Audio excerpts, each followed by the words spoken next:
Shedeur Sanders suffers yet more NFL humiliation as Browns coach makes damning admission about quarterback. The Cleveland Browns are apparently not ready to promote Shedeur Sanders to backup quarterback, even after trading Joe Flacco to the Bengals. Flacco began the 2025 season as the Browns starter, only to be dropped in favor of rookie Dillon Gabriel ahead of last week's loss to the Minnesota Vikings. The 40-year-old was then traded to Cincinnati to the surprise of head coach Kevin Stefanski. That left Gabriel as the starter and Sanders as the only other quarterback listed on the Browns' depth chart. But ahead of this week's clash with the Pittsburgh Steelers, Stefanski refused to confirm that Sanders will move up to QB2. The son of NFL legend Deion Sanders was selected by the Browns after an embarrassing slide to the 5th round of this year's draft.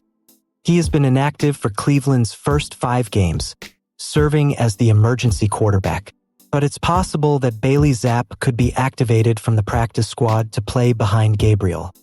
All roster type of things, I always have to be mindful of our players and our players' development, Stefanski said on Wednesday when asked about Sanders being promoted to number 2. The Cleveland Browns quarterback room has always been a theater of chaos, but few storylines have gripped fans quite like the unfolding saga of Shedeur Sanders, a young man caught between legacy, potential, and organizational hesitation. On the surface, it looks like a simple football decision. After trading veteran Joe Flacco to the Cincinnati Bengals, the Browns still refuse to elevate Sanders to the official number 2 spot behind rookie Dillon Gabriel. But beneath that surface lies a deeper, more emotional current, one that touches family pride, the brutal logic of the NFL, and a team still struggling to define what and who it believes in. When the Browns shocked the league by naming Dillon Gabriel their starter ahead of last week's loss to the Minnesota Vikings, few expected the ripple effects to travel so far.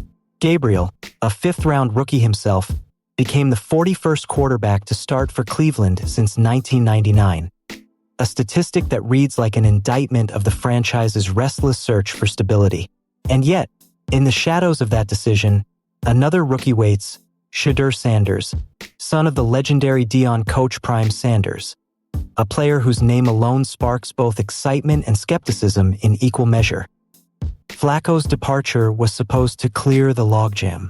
The 40-year-old veteran, who had led Cleveland to a surprising playoff run in 2023, had become expendable after a slow start and the organization's desire to look toward the future.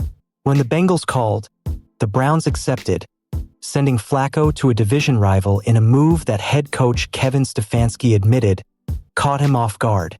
Yet even after the dust settled, and the Browns' depth chart shrank to Gabriel and Sanders, Stefanski refused to commit to giving Shedeur the promotion so many assumed was automatic.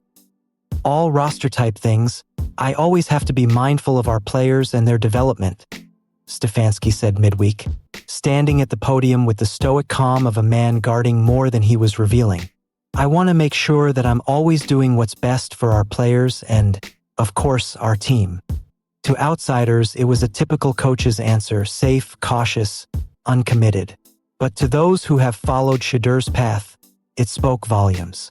Since his college days under his father at Colorado, the younger Sanders has lived under constant scrutiny. Too famous for a rookie, too confident for a backup, too polished for a 5th-round pick.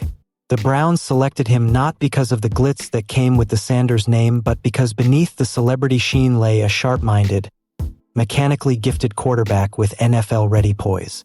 Yet 5 games into the season, Shedeur remains inactive on game days, officially labeled as the emergency quarterback, a phrase that sounds more like exile than opportunity. For a player who has grown up under the blazing light of public attention, being invisible is a strange kind of punishment. He was definitely somebody I leaned on for wisdom, Shedeur said of Joe Flacco after the trade was finalized. He helped me a lot during my time here in Cleveland. Everybody has their own destinies and their own plans. I'm just happy for him. It was a graceful answer, the kind expected of a player trained to handle pressure. Yet behind those words, fans heard what wasn't said. The quiet frustration of a competitor watching the door open and close without his name being called. In Cleveland, The concept of quarterback development has been both an aspiration and a curse.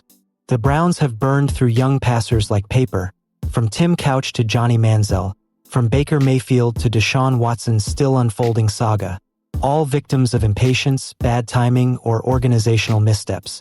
Stefanski's caution, then, might be read as prudence, a refusal to repeat history, to throw another young arm into the fire before it's ready. But it might also be fear of expectation, of the weight that the Sanders name carries, of the spectacle that follows.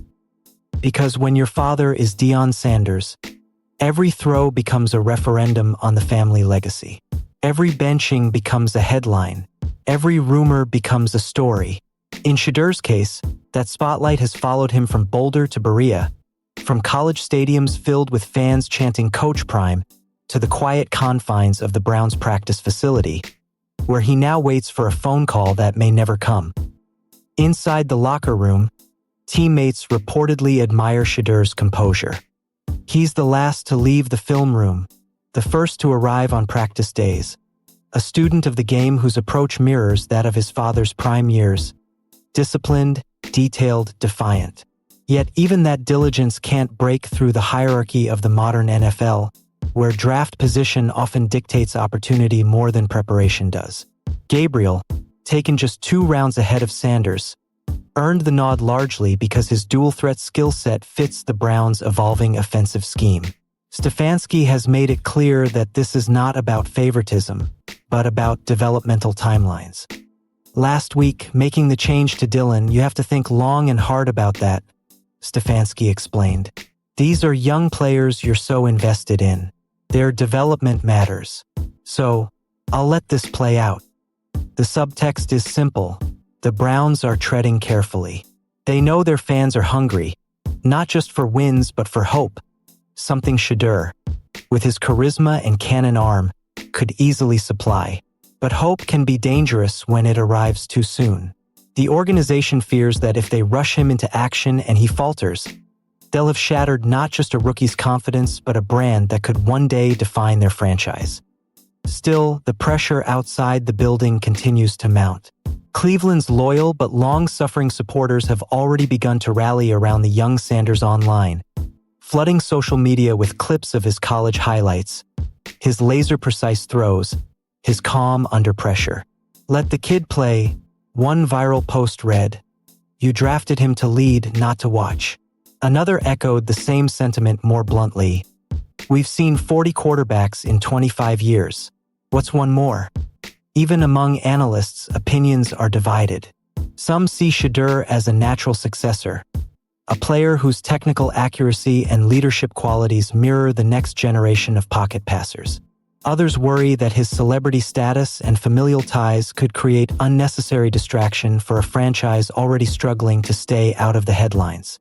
What no one disputes is that Shedeur represents something different. Not just another name in a long line of Cleveland experiments, but a potential cultural shift. The Browns' recent decision to trust rookie Gabriel over a proven veteran was bold. Refusing to promote Shedeur afterward feels cautious, almost contradictory. It's as though Cleveland wants to move forward and stand still at the same time. Stefanski's own admission that the Flacco trade happened very fast adds to that perception of a team improvising on the fly rather than following a coherent plan. "They called us and it happened," Stefanski said of Cincinnati's trade offer. "Obviously, it gives Joe an opportunity to play again, but I trust in our decisions." Trust. It's a word that echoes often in Berea these days, but one that remains fragile. For Shedeur, trust means waiting. Waiting through practice reps that don't count, through game days spent in sweats on the sideline, through press conferences where his name surfaces only as a hypothetical. He has waited before, through his father's health scares, through losing seasons at Colorado, through the endless debate over whether he's more talent or hype. Patience is not new to him, but the stakes now are different. The NFL doesn't wait forever. Inside his small circle, friends, teammates, and his ever-present father, Shedeur's resolve remains strong. Deion Sanders has always preached control of destiny, of creating your own spotlight rather than waiting for it. But for perhaps the first time in his life, Shedeur's future lies in someone else's hands. Cleveland holds the keys, and they haven't decided whether to turn the ignition. There's an irony here that's hard to ignore. The Browns, a team desperate for a franchise quarterback, are sitting on a young player who embodies exactly what they claim to want: confidence, intelligence, composure, and leadership. Yet their hesitation, perhaps understandable, feels like history repeating itself. Because in Cleveland, talent has never been the problem. Timing has.